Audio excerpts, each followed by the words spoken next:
Hey everyone, I'm working to hit 1,000 subscribers and I need your help to get there. If you enjoy the content, please hit that subscribe button right now. The Los Angeles Dodgers just got hit with some major news that's about to shake up everything we thought we knew about their pitching plans for the 2026 season. And folks, this is the kind of insider information that changes the entire conversation around how this championship caliber team is going to approach the early part of the year. An MLB insider just dropped an absolute bombshell about the Dodgers' pitching expectations for this upcoming season, including a massive update on Blake Snell and his availability going into the start of the 2026 MLB season that has everyone in the baseball world talking right now. Manager Dave Roberts had some incredibly interesting comments that reveal just how carefully the Dodgers are thinking about their rotation after what they put their pitchers through during last year's incredible championship run. This is the kind of strategic planning that separates good organizations from great ones, and what we're about to break down shows you exactly why the Dodgers continue to dominate year after year. Welcome everybody to the most comprehensive Dodgers coverage you're going to find anywhere. I appreciate you tuning in today, and I hope you're having an absolutely fantastic day wherever you might be watching from. We've got so much to talk about today, and the report that came out last night is something every single Dodgers fan needs to understand because it has major implications for how this team is going to look when they take the field for their first game of the season. Let's dive right into this breaking news because what MLB insider Jack Harris reported is absolutely crucial to understanding the Dodgers' approach this year. Harris revealed that the Dodgers are going to be quote-unquote mindful of their rotational workload this season after they absolutely pushed their starting pitchers to the limit last October during their championship run. He quoted Blake Snell directly, and what Snell said is both honest and slightly concerning, depending on how you look at it. Snell has had a deliberately slow-played off-season throwing program, working carefully to build up his arm strength and stamina, and here's the kicker that has everyone talking. Blake Snell might not be a certainty for opening day. Let that sink in for a moment. One of the Dodgers' most important off-season acquisitions, a two-time Cy Young Award winner, might not even be ready to take the mound when the season begins. Now, before Dodgers fans start panicking, let's look at exactly what Snell said and why this actually makes a lot of sense when you understand the bigger picture. Blake Snell's exact quote was absolutely revealing. In the postseason, I gave everything I had for that, but on the front end of spring, I'll have to be patient and let my body get to 100%. This is fascinating for multiple reasons, and we need to unpack exactly what this means for the Dodgers moving forward. The first and most important thing to understand is that the Dodgers are focusing heavily on their starting rotation this year, which we all have extremely high expectations for. This rotation, when fully healthy, has the potential to be the absolute best in all of Major League Baseball, and it's not even particularly close. We also have strong expectations that the Dodgers might run a six-man rotation, similar to what they implemented last year, which helps manage workload and keeps everyone fresh throughout the grueling 162-game season. Based on everything we know right now, these are most likely going to be the six arms in that rotation. Blake Snell, Yoshinobu Yamamoto, Shohei Ohtani returning to the mound, Tyler Glasnow, Roki Sasaki, and Emmett Sheehan. Right now, the organization has Sasaki and Sheehan labeled as that kind of 5-6 slot in the rotation, but that could absolutely change depending on performance, health, and matchups as the season progresses. The beauty of having this kind of depth is the flexibility it provides manager Dave Roberts to make strategic decisions based on what gives the team the best chance to win each and every night. Now, the fact that Blake Snell might not be part of the opening day rotation isn't necessarily a horrendous thing, and here's why. The Dodgers have incredible depth that goes beyond even those six names. They have Gavin Stone, who showed tremendous promise before getting injured last season. They have River Ryan, who has the stuff to be a legitimate major league starter. Both of these guys could jump into the rotation with confidence and be completely reputable pieces who can eat innings and give the team quality starts. But let's talk about something that might be slightly controversial. I'm still somewhat on the fence about Roki Sasaki, even though most people aren't, and even though the Dodgers organization has publicly stated he will be that fifth starter. I know that's not the popular opinion right now, but hear me out on why I have some reservations about what we should expect from him this upcoming season. Last year, I think everybody in the baseball world had incredibly high expectations for Sasaki when he came over from Japan, and those expectations honestly weren't met particularly well. Now, there were some positives. He didn't allow a lot of hits, which was definitely great and showed his stuff translates to Major League Baseball, but he also didn't pitch very much, accumulating only 36.1 innings the entire season, which is concerningly low for someone expected to be a rotation staple. The biggest red flag to me? His walk percentage was downright horrible. In fact, it ranked in just the 47th percentile across the major leagues, meaning he was walking batters at a rate that more than half of all MLB pitchers were better at controlling. For a pitcher who didn't even throw that many innings, having that kind of control issue is extremely concerning. When you look at this roster and think about how much pressure the organization is putting on Roki Sasaki to be that reliable fifth or sixth starter, I think it would actually be better if the Dodgers took a step back and realized something important. He performed well in the closer role. He performed well in that back-end reliever role where he could come in, throw maximum effort for one inning, and then rest. Why force him into a starting role if that's not where he's most effective? Obviously, you give him the chance because that's what he did successfully in Japan, but don't force him into that slot if it's not working. Keep him in a role where he can dominate rather than struggle. The big question, obviously, is this. Without Blake Snell available for opening day, who fills that rotation spot? The Dodgers will have to run either a five-man rotation initially, or they'll have to run a five-man rotation featuring Emmett Sheehan and Roki Sasaki in larger roles, or they could give the opportunity to Gavin Stone or River Ryan to show what they can do. Now, of course, we can't know for absolutely certain whether Blake Snell is actually going to be ready for opening day or if he won't be, but I still feel like it's an incredibly interesting talking point because the Dodgers are absolutely right to be cautious. They put their pitchers into some absolutely crazy scenarios last year, pushing them to limits that most teams would never dare approach, and even Yoshinobu Yamamoto has talked publicly about the toll it took. Going back to what Snell said, he had some additional interesting comments that really illuminate both the effect last year had on his body and what his expectations are for getting his body right for this upcoming season. In his full quote, Snell explained, "You want to ramp up, but I got to take my time and get healthy. I feel like I'm doing the right thing and I feel good. I've been throwing, it feels better.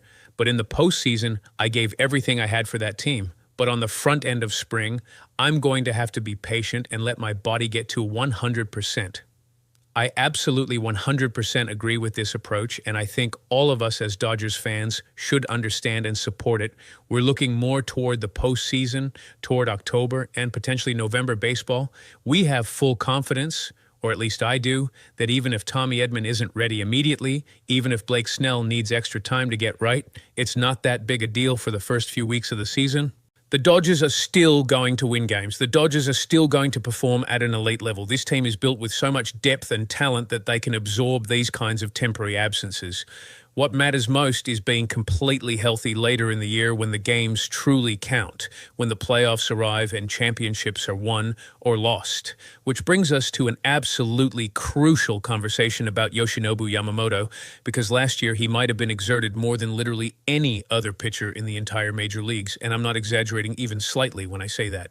Look at these absolutely insane statistics. Yamamoto pitched 173.2 innings during the regular season, which was the most on the entire Dodgers staff by a pretty significant margin.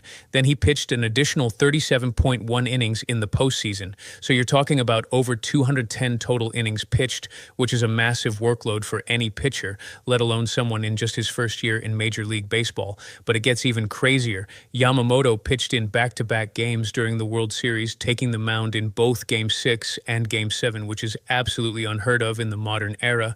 That's the kind of workload that can break pitchers if you're not extremely careful about recovery. And here's something else to consider. As of right now, Yamamoto is slated to pitch for Team Japan in the World Baseball Classic this year. That means he's going to need a quick ramp-up to get ready for that international competition, or he'll need to come back from it and get a quick ramp-up for the Dodgers season. Either way, it's additional stress on his arm that the organization has to factor into their planning.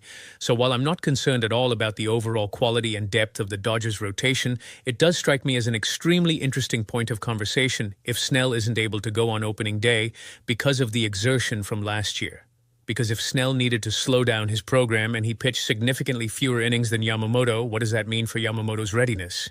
Both of these pitchers are absolutely fantastic pieces to this Dodgers squad. There's no question about that.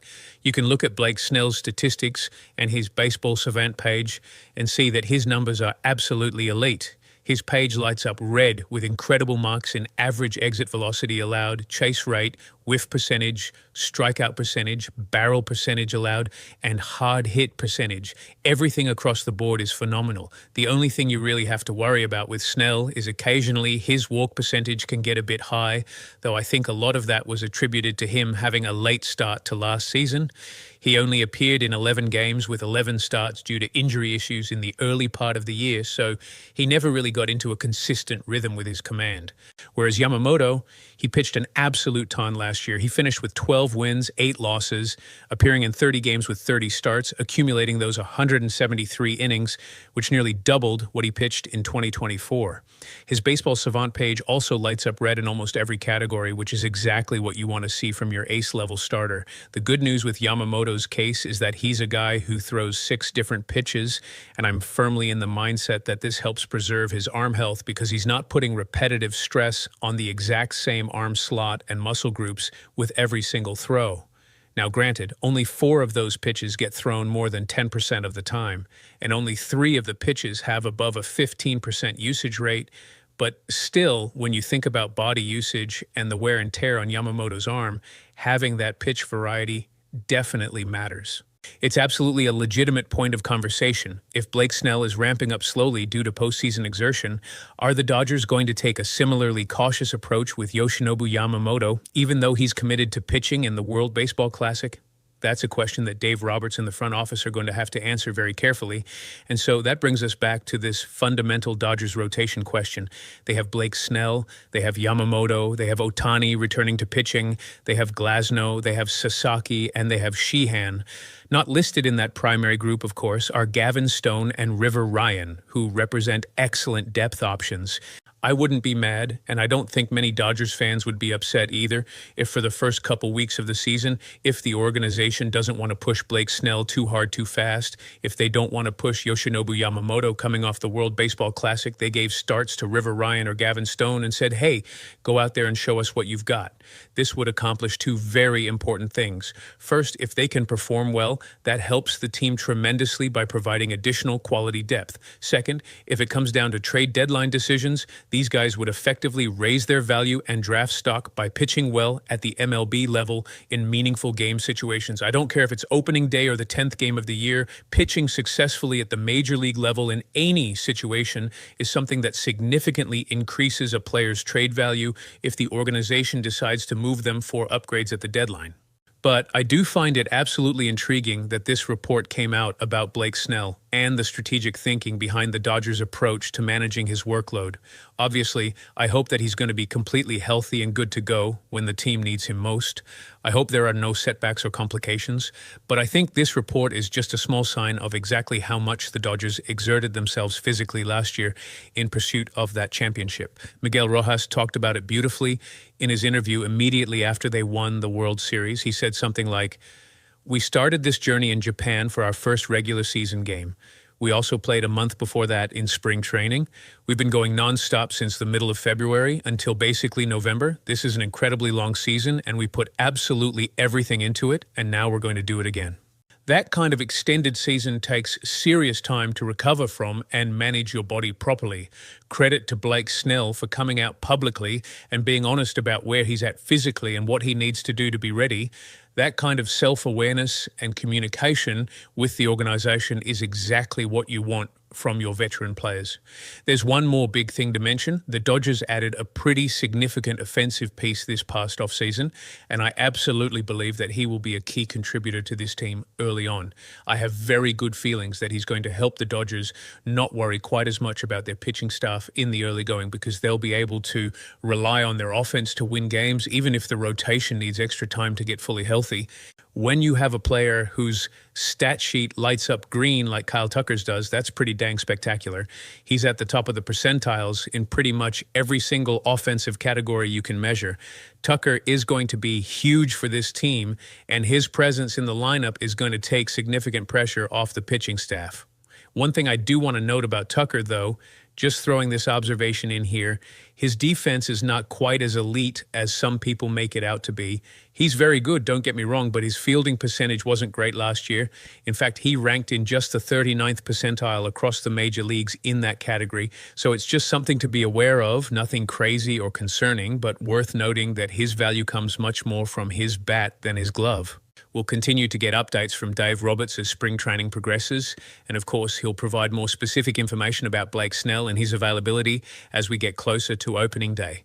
But this is absolutely a story worth monitoring closely because it tells us so much about how the Dodgers are thinking strategically about the long-term health of their pitching staff. The bottom line is this. The Dodgers are thinking about October and November, not April and May. They're willing to be patient with Blake Snell's ramp-up, willing to be cautious with Yoshinobu Yamamoto's workload, because they know that championships are won in the postseason, not in the first month of the regular season. With the offensive firepower they've added and the incredible depth they have throughout their pitching staff, the Dodgers can absolutely afford to take this patient, strategic approach. And honestly, that's exactly what championship organizations do. They think long-term, they prioritize health over short-term wins, they make the difficult decisions that might not look great in April but pay massive dividends in October. Let me know in the comments section how you feel about this approach from the Dodgers. Are you comfortable with them being cautious with Snell and Yamamoto early in the season? Do you think Gavin Stone or River Ryan should get opportunities in the rotation to start the year? What are your expectations for Roki Sasaki? I want to hear all your thoughts and opinions on this developing situation. Make sure you hit that like button if you enjoyed this breakdown and found this information valuable. Subscribe to the channel if you haven't already, because we're bringing you comprehensive Dodgers coverage every single day throughout the season. And absolutely turn on those notification bells so you don't miss any updates as this situation continues to develop. Share this video with your fellow Dodgers fans who need to understand what's happening with the rotation. The more engagement this video gets, the more people we can reach with quality Dodgers analysis and breaking news. This is an exciting time to be a Dodgers fan. Yes, there are some questions about the rotation's health to start the season, but those are good questions to have because they show the organization is being smart and strategic rather than reckless.